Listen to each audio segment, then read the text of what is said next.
എല്ലാ മതവേദഗ്രന്ഥങ്ങളിലും ഏകദൈവത പറയുന്നതായിക്കൊണ്ട് നമുക്ക് മനസ്സിലാക്കാൻ സാധിക്കും. അങ്ങനെയെങ്കിൽ ഏത് മതമനുസരിച്ച് ജീവിച്ചാലും സ്വർഗത്തിലേക്ക് എത്തിക്കൂടെ? എല്ലാ പുഴകളും ഒരു കടലിലേക്ക് ഒഴുകുന്നത് പോലെ എല്ലാ മതങ്ങളും സ്വർഗത്തിലേക്ക് തന്നെയല്ലേ ചലിക്കുന്നത്? എന്താണ് താങ്കൾ പറയാനുള്ളത്? സുഹൃത്ത് മുനവർ ഫൈറൂസ് ചോദിച്ച ചോദ്യം വളരെ പ്രസക്തമാണ്. സാധാരണ ആളുകളിൽ നിന്നും ചോദിക്കപ്പെടാറുള്ള ഒരു ചോദ്യവുമാണ്. എല്ലാ പുഴകളും ഒരു കടലിലേക്കാണ് എത്തുന്നത് എന്നുണ്ടെങ്കിൽ എല്ലാ മതങ്ങളും ഒരു ലക്ഷ്യത്തിലേക്ക് തന്നെയല്ലേ എത്തുന്നത്, പിന്നെ എന്താണ് പ്രശ്നം എന്നുള്ളതാണ്. സാധാരണ ഇതിനു വേണ്ടി കൊണ്ടുവരപ്പെടാറുള്ള ഒരു വേദവചനമാണ് ആകാശ പതിതാ തോയം യഥാ ഗച്ഛതി സാഗര സർവദേവ നമസ്കാരം യഥോ ഗച്ഛതി. ഈ ഒരു ശ്ലോകം മനസ്സിലാക്കി തരുന്നത് ആകാശത്ത് നിന്ന് വെള്ളം ചൊരിയപ്പെടുന്നു, അത് കിണറുകളിലെത്തുന്നു, ആ കിണറുകളിൽ നിന്ന് പുഴകളിലേക്ക് ഒഴുകുന്നു, തോടുകളിലേക്ക് ഒഴുകുന്നു. ഇവയെല്ലാം തന്നെ ചെന്നുകൊണ്ട് അവസാനം കടലിൽ ചെന്ന് അവസാനിക്കുന്നു. ഇതുപോലെ തന്നെ ഒന്ന് ആലോചിച്ച് നോക്കേണ്ടതുണ്ട്. എല്ലാ മതങ്ങളും സമമാണോ എന്നുള്ളതാണ് ആത്യന്തികമായിക്കൊണ്ട് ഈ വിഷയകമായിക്കൊണ്ട് നമ്മൾ ചർച്ച ചെയ്യേണ്ടത്.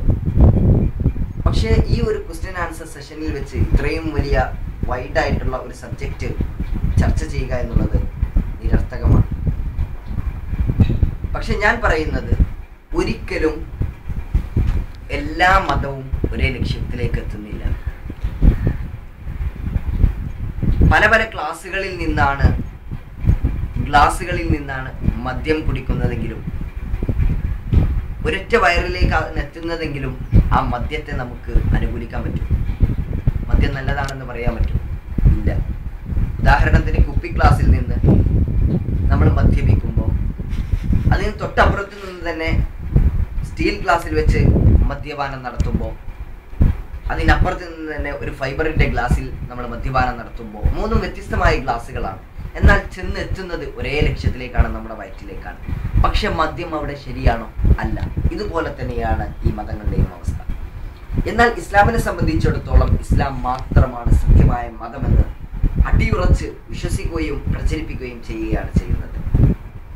ഖുർആനിലെ 3-ാം അധ്യായം സൂറത്ത് ആല ഇമ്രാനിലെ 19-ാമത്തെ വചനം, ഇന്ന ദീന ഇൻദല്ലാഹിൽ ഇസ്ലാം, തീർച്ചയായിക്കൊണ്ടും അള്ളാഹുവിന്റെ അടുക്കൽ മതം സ്വീകരിക്കപ്പെടുന്നത് അത് ഇസ്ലാമാണ്. Only religion acceptable in the side of almighty creator, അത് ഇസ്ലാം മാത്രമാണ്. അതിലുപരി മറ്റു മതങ്ങൾ അതൊരിക്കലും തന്നെ ഒരേ ലക്ഷ്യത്തിലേക്ക് എത്തിക്കുന്നില്ല. കാരണം വേദവചനങ്ങൾ ഒരു ഭാഗത്തുകൂടിയും വേദത്തിന്റെ ആളുകൾ എന്ന് പറയുന്ന ആളുകൾ മറുഭാഗത്തുകൂടിയും സഞ്ചരിച്ചു കൊണ്ടിരിക്കുകയാണ്.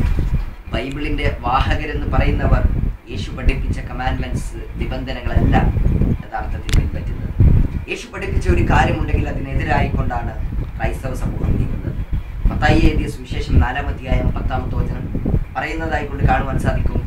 യേശു ക്രിസ്തു പറയുകയാണ്, സാത്താനെ ദൂരെ പോവുക, എന്തെന്നാൽ നിന്റെ ദൈവമായ കർത്താവിനെ മാത്രമേ ആരാധിക്കാവൂ, അവിടുത്തെ മാത്രമേ പൂജിക്കാവൂ എന്ന് എഴുതപ്പെട്ടിരിക്കുന്നു.